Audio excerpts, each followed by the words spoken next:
জুবাইর নিউজে যেমনটি বলছিলেন, অনেকটা অনাড়ম্বরভাবে ৩ পার্বত্য জেলায় যেভাবে এই পার্বত্য চুক্তি, যেটি শান্তি চুক্তি নামে বহুল প্রচারিত, সেই শান্তি চুক্তির ২৮ বছর যে পূর্তি, সেটি কিন্তু খাগড়াছড়িতে তেমন কোনো আয়োজন মালা আমরা কিন্তু দেখিনি। অন্যান্য বছর আমরা দেখতাম যে এই দিবসের বর্ষপূর্তি ঘিরে কিন্তু সাংস্কৃতিক অনুষ্ঠান কিংবা নানা ধরনের আনুষ্ঠানিকতা থাকলো, শোভাযাত্রা এবং অন্যান্য আনুষ্ঠানিকতা থাকলো সরকারিভাবে।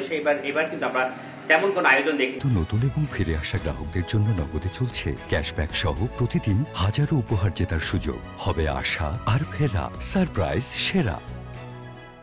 এবং সকালে খাগড়াছড়ি পার্বত্য জেলা পরিষদ থেকে মাত্র একদিনের নোটিশে আমরা দেখেছি আজকে একটি আলোচনা সভা হয়েছে জেলা পরিষদের ইনডোর সম্মেলনের পক্ষে। এবং এর পাশাপাশি পার্বত্য জনসংহতি সমিতি যেটি রয়েছে, পার্বত্য চট্টগ্রাম জনসংহতি সমিতি, সেই জনসংহতি সমিতি থেকে কিন্তু আজকে তারা একটি আলোচনা সভা করেছে এবং আলোচনা সভা থেকে কিন্তু তারা এই ২৮ বছরও পার্বত্য চট্টগ্রাম চুক্তির পূর্ণাঙ্গ বাস্তবায়ন না হওয়ার পাশাপাশি যে মৌলিক যেসব ধারাসমূহ রয়েছে সেসব ধারাসমূহ বাস্তবায়ন না হওয়ার জন্য তারা কিন্তু হতাশা প্রকাশ করছেন। এবং তারা বলছেন বিগত সরকার অর্থাৎ রাজনৈতিক সরকারগুলো যেমন পাহাড়ি জাতিগোষ্ঠীর সাথে নানা ধরনের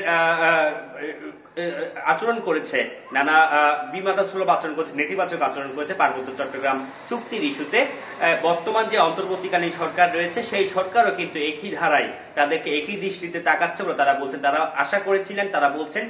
আশা করেছিলেন যে বৈষম্যহীন এক বাংলাদেশ এসেছে, বাংলাদেশের বৈষম্যহীন ভাবে যে বাংলাদেশের নতুন নেতৃত্ব এসেছিল, সেই নেতৃত্বের হাত ধরে তারা আশা করেছিল যে পার্বত্য চুক্তির অগ্রগতি হবে। তারা কিন্তু এইটাই না হওয়ায়, অর্থাৎ ২ বছর তারা দেখছে না হওয়ার কারণে তারা বলছেন যে তারা হতাশ হয়েছেন এবং তারা বলছেন আগামী যে দিন রয়েছে অন্তর্বর্তীকালীন সরকারের, তারা যাতে একটি চুক্তি বাস্তবায়নের বিষয়ে যাতে রুটম্যাপ ঘোষণা করে সেই বিষয়ে কিন্তু আজকে দেখেছি আমরা জনসংহতি সমিতির যারা নেতৃবৃন্দ রয়েছেন তারা কিন্তু একটি কড়া বার্তা দিয়েছেন সরকারের প্রতি।